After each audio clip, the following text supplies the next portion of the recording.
the house of the Lord, but the devil never rests. Now at noon, police are still on the scene of the deadliest mass shooting in Texas history. This as we learn more about the suspected gunman who's believed to have killed himself. Investigators say he did not have a license to carry firearms. Good afternoon, everyone. I'm Jim Donovan. And I'm Rahel Solomon. The tributes are pouring in for the victims. The American flag atop the White House now flying at half-staff in remembrance. And a moment of silence was also held this morning on the floor of the New York Stock Exchange. Correspondent Meg Oliver is live near the scene of the massacre in Sutherland Springs, Texas. We go to her now live. Meg.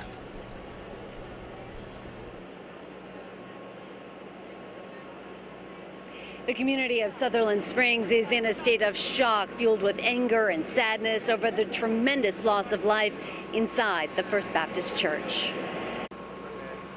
FBI agents are on the scene of the deadliest shooting in Texas history.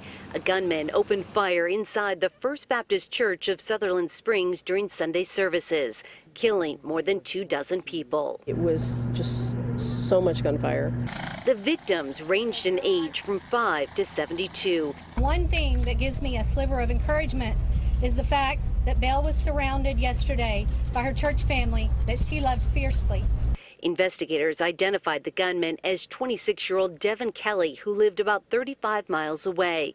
Authorities say he opened fire on the church, went inside, and kept firing his assault rifle. When he left the church, a man who lives across the street engaged him in a gun battle. The shooter got in his truck. Johnny Langendorf and that neighbor chased after the gunman. We hit about 95 going down 539 trying to catch this guy until he eventually lost control on his own and went off in the ditch. We know during that pursuit, the suspect used his cell phone to notify his father that he had been shot and didn't think he was going to make it.